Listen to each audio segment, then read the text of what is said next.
Why doesn't Glenn have 1 million subscribers? He's the most fun music tech guitar guy on YouTube. Well, Joe, I really appreciate that sentiment, but the truth is, I'm honest, and most musicians, especially metal musicians, are fragile. A lot of you guys said, hey, keep the snark, keep the snark. I'm sure it did! Morning, everybody. I am shooting this on the evening of Sunday, January the 5th, and I've been kind of working up to this one for the last couple weeks. I really haven't shot any new content since my wife's stroke on November the 20th, and the big question is, can I do this? Can I get back into this? So I'm just taking some baby steps here. I figure I'd try doing an episode of Viewers' Comments. It's been a while. I'd like to welcome you all back, and I'd like to welcome everybody who subscribed to the show. Hey, buckle your seatbelts. It's going to be an awful lot of fun. I'm just taking some baby steps right now before I can get back into things full time, but I am trying. So please bear with me. If you've got a comment or a question or something like that, and I think it's cool, I'll be more than happy to put it on the show. And please go ahead and ask questions because I love answering them. I am here to help you. Hey Glenn, just got money for my music for the first time in my life. Just want to thank you because I learned all the fundamentals of mixing from you. Huge thank you for your content. Dario, thank you so much. Actually, that's great. It's so great to hear some feedback from you guys about that sort of thing. Congratulations on getting paid for doing music. That's fantastic. I'm glad I could be a small part of helping you on your musical journey. If you guys have more stories like that, hey, feel free to share. I'd love to hear from you. Thanks so much. So you're telling us to avoid modern cookie cutter tone. We should try cookie cutter tone from 40 years ago. This is from Bone Zolo. Okay, Bone, thanks so much for writing in. All right, this is in regards to that MP1 sim that was put out by Nimbrini that I thought had a great sound. And okay, Bone Zolo, I'm going to try and explain this in simple mathematical terms. I know you're a musician, so please try to keep up. Look at it like, say, the American wage gap. Say, like, let's say the entire amount of money you make in a year is like 1 grain of rice, and then you take a look at the amount of money, say, Elon Musk makes in a year, and that's an entire warehouse full of rice. Okay, that's where it stands right now with the MP1 users. You're that 1 grain of rice, and that warehouse full of rice, that's everybody else using a 5150 and a vintage 30. So yes, you can use something somebody used maybe 40 years ago that a lot of people did, which wasn't cookie cutter, actually. By the way, you listen to all the different types of records it wound up on, believe me, it wasn't cookie cutter. Use something like that that's a little bit different from the multitude of people who are afraid of finding their own thing, and suddenly you will stand apart from the crowd. There. Did you understand? I knew you could. Well, let's consider the guitar tone ultimately finds its way through other speakers' car, for example, which all play that guitar tone. Hard to imagine speakers making much difference after using effects. Raw or live, maybe for sure. I used to practice guitar through computer speakers hooked up to my effects pedal. Sounded great. I'm sure it did! If I used high-end speakers through a cab, recorded it, and play the recording through computer speakers, what's the difference than just playing through the computer speakers, which are clearly capable of producing the desired sound? Dude, that is not a desired sound. So why not just use an effects pedal through car speakers? Just makes no sense to me. Well, Dan Ryan, thanks for writing in and telling us that you know everything. That's fantastic. Have you ever considered the fact that guitar speakers are not flat response in the slightest? Look, I did a video last year called "This Was the Worst Thing That Ever Happened to Metal," and I show 5 speakers that aren't Celestion Vintage 30s, and they all have very different frequency responses because guitar speakers are filters. They're very complex filters. They're not flat frequency response. They shape and mold your tone. They're the most important part in your signal chain. So I don't know, maybe stop typing into your keyboard, slow down, and try clicking a few videos demonstrating this, and do a little bit of research before typing all this stuff and letting us know just how much you know about everything, especially how great it sounds when you put your guitar and pedals through computer speakers. You know, it doesn't matter how bad life gets. It's comments like that that let me be thankful that at least I wasn't born that stupid. I'd wager most who are interested in verifiable results backed by data enjoy or don't mind the snark. And I'm going to take a wild guess that Dan Ryan is not one of those people. Honestly, watching Butthurt of the Week and seeing just how many of the whiny, my superior hearing comments you get, all with 0 receipts for fuck's sakes, I now see your responses as modest and reserved. Lol. Hey, Joseph, thanks so much for writing in. I really do appreciate that. A lot of you guys said, hey, keep the snark, and I am going to keep the snark, but I am going to try and be helpful where I can be as well.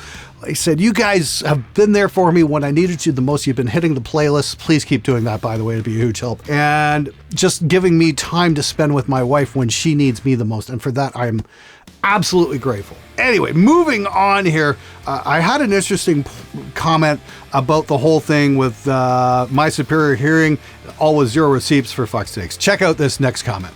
You are wrong. A very thick layer plate will kill the sustain of tonewood. Fact. Eventide wins. I don't know if you're just ridiculously arrogant or you're just trolling at this point, because if you're trolling, okay, well played. And if you think that's real, well, please show us what happens to a guitar.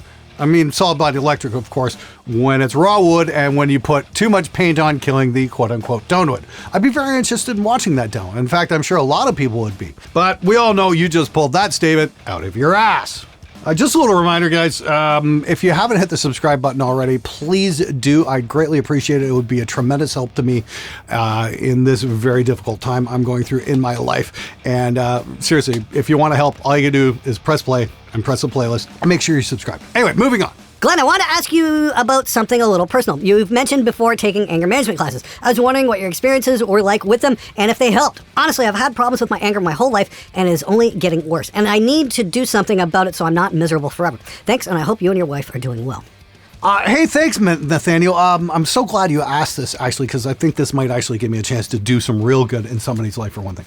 Okay, I took anger management twice. I did it in 2009, and I think I took it in 2010 or 11 for a refresher course because it hadn't quite sunk in. And it's been like 14, 15 years since my last anger management class. And I'll say this, I never regretted going. I have never, ever, ever regretted going to anger management class and getting help. And this is the thing, if you're a man in Western society, you're taught to be self-reliant, boys don't cry, you don't deal with your emotions, and that's why so many guys have problems dealing with anger, because they don't know how to deal with their emotions. The only emotion we're really allowed to express is anger, which is absolutely ridiculous.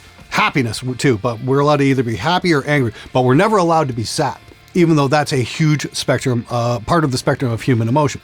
Anger management kind of helped me get a handle on things and kind of find out what was pushing my buttons and setting me off, and allowed me to recognize where I might be getting into trouble. In fact, I used to keep this in the background here. This is actually from my anger management classes, my anger meter, and it starts out with no anger, irritation, irritation with comment, distress, distress with comment, anger with comment. Yeah, I do a lot of number 6s on this show, that's for sure.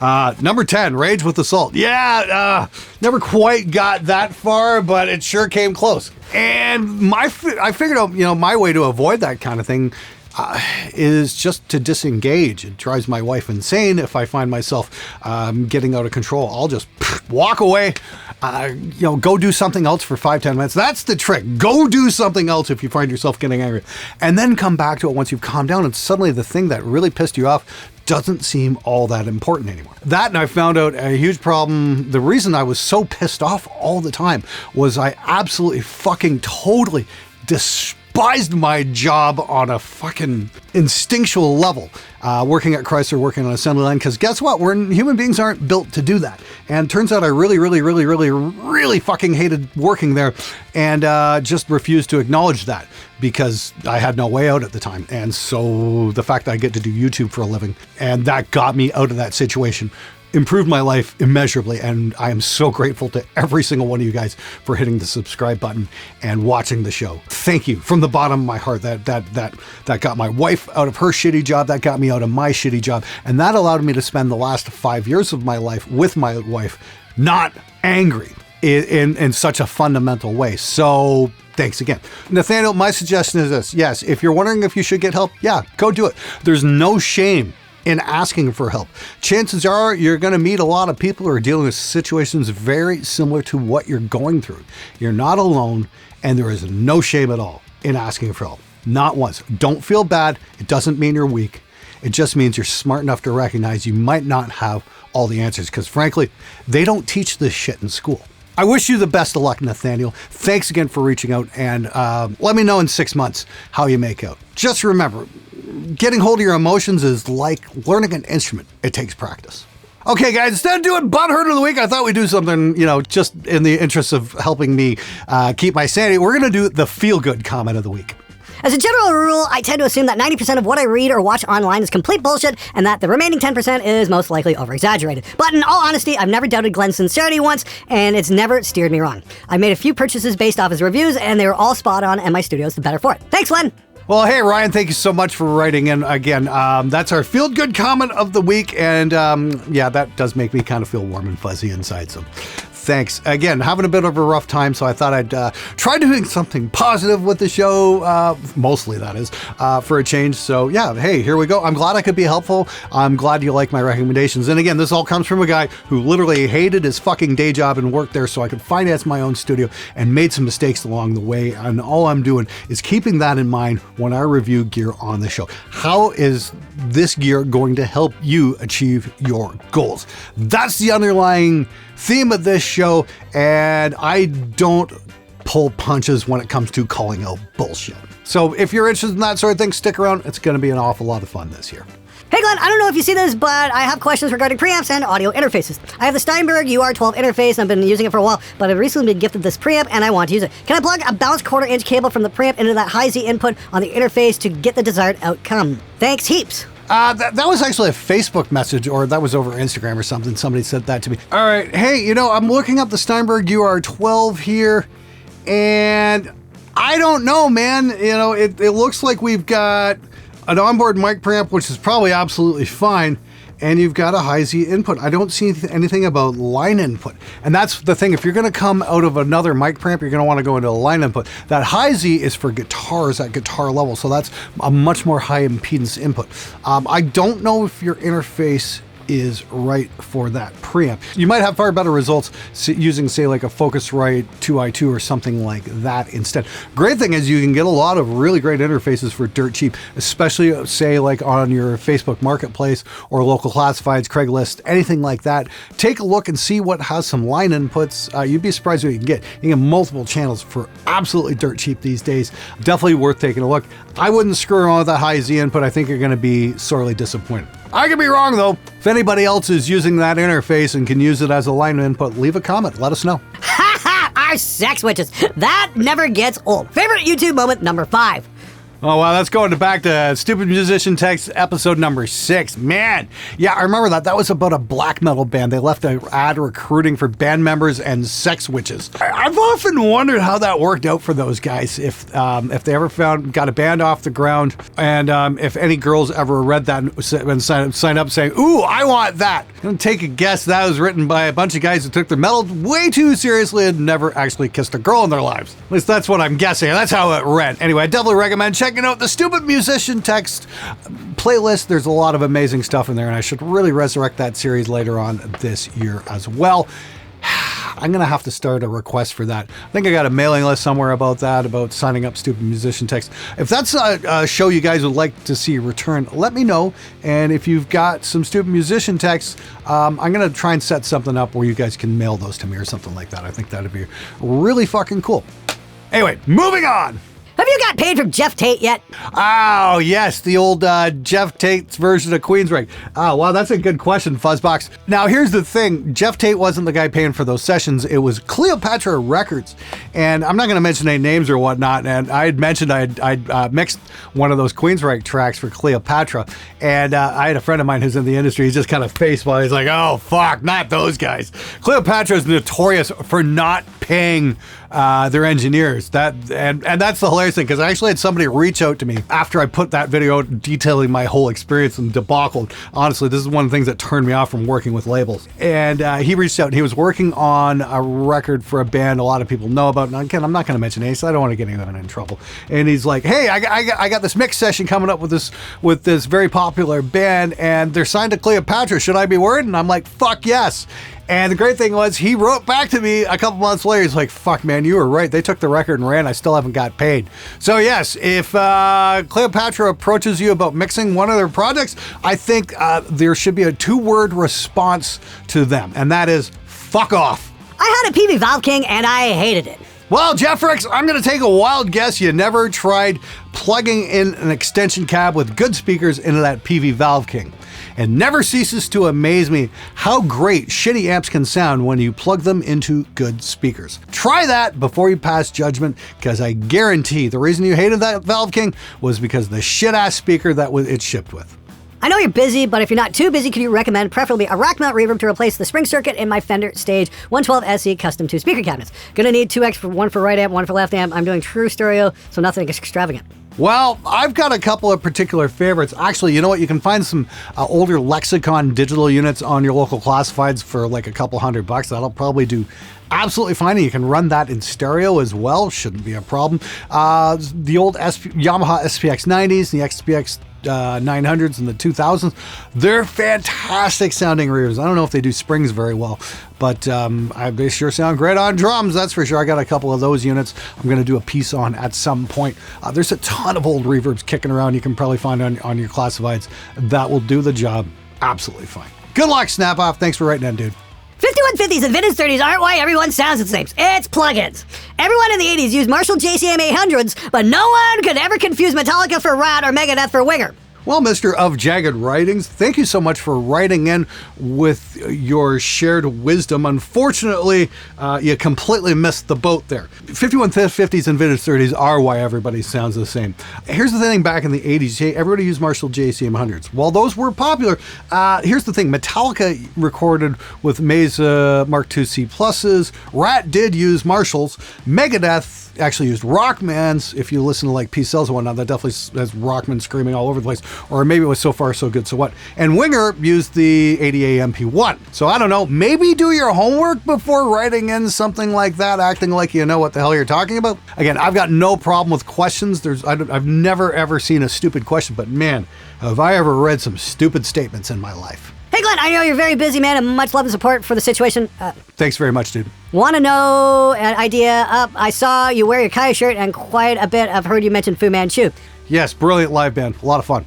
As a Doom stoner music writer, I would have so much benefit from Doom desert rock video when it comes to mixing and recording. What kind of pre-EQ, what kind of compressors, just to get the sound city sound of your recording. So it'd help a ton, dude, and I hope you could make a video like that. Actually, I am going to do a piece on stoner rock because I don't think there's nearly enough of it.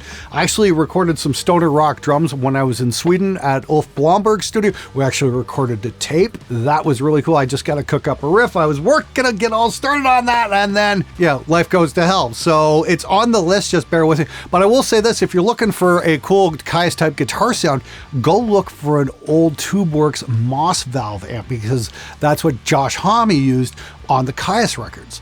That was pretty cool. Another band I really like is Fireball Ministry. Their album The Second Great Awakening was used using an old Trainer YB1A, an amp that I have and that I had converted to a grounded unit, and then I put a master volume on. That thing's an absolute fucking monster. 40 watts is the loudest thing I own. You can get those old Trainers for actually fairly cheap. As for compressors and whatnot, I don't know. I'm sure it's pretty much the standard stuff. And here's the thing about Kaius, and I got this directly from Scott Reeder, the bass player. The album's Welcome to Sky Valley. They recorded that entire thing in one evening. All they did was just play their asses off. So that's a huge part of stoner rock, is playing well and then not fucking with it. Hey Glenn, been watching for almost a decade. Oh, thank you very much, dude. I really appreciate the support.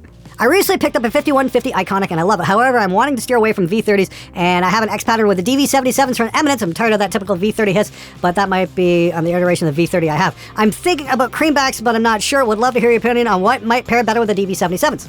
Creambacks are a great choice, so are greenbacks. Hempbacks might be kind of a cool thing too. They're a little bit darker.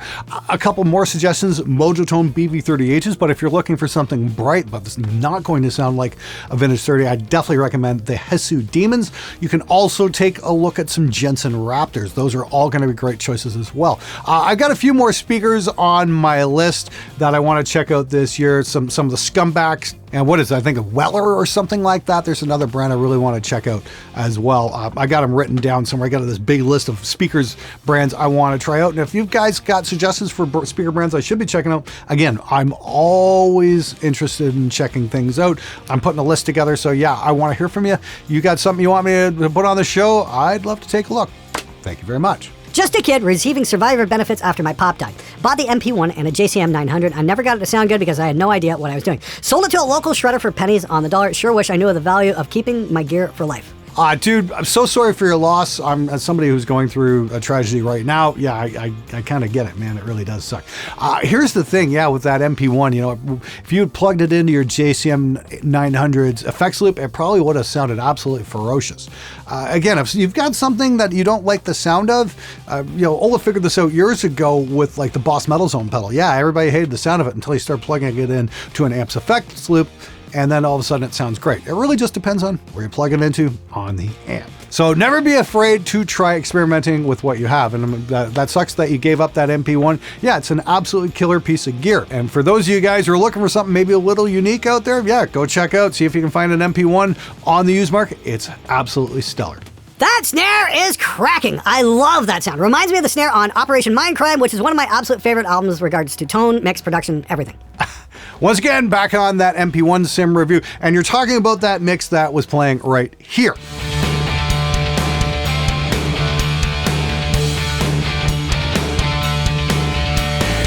Yeah, I'll be honest, when I was mixing that, I actually pulled up Operation Mindcrime and was using that as a reference point. I'm like, I wonder if I can get this to kind of sound like that. So I don't know if anybody in Queensright's watching this, but it's like, hey guys, if you ever want to get that sounding, you know, look me up. I'd love to do something with you. Anyway, I'm glad you enjoyed that, man. I love that record too. The songwriting on that record was nothing short of spectacular. I remember listening to that premiere on the Metal Shop radio show way back in the 80s, and I'm not really knowing what to make of it, but wow, that record just worked on so many different levels if you gave it a chance, that's for sure. Anyway, okay, I think that's it for this episode. Thanks very much for watching and listening to me ramble on this one. Half hour in raw footage. Anyway, yeah, it's kind of a long one. But once again, I'm just trying to get back into my routine here and do some production and just see where everything's going to go. So I can't guarantee I'm going to be doing things regularly quite yet. Everything's still kind of up in the air regarding my wife and her recovery. She's starting to make some progress, thankfully. And but there's just way too many question marks at this point. So I'm doing what I can when I can. But I'd like to thank you for your continued support. And if you want to help, like I said, all you got to do is subscribe to the show and hit a playlist and let it play. It would really be a gigantic help. And all you guys who did subscribe and all the people who are coming in new to the show, thank you so very much. Anyway, have a wonderful weekend. I hope you found the episode helpful. Take care. Play some meadows and have some music and, you know, some meadows and flowers and that kind of stuff. That might be kind of fun. Oh, fuck. Actually, I can do that right here. Does it have a line in? And thanks for... what's it?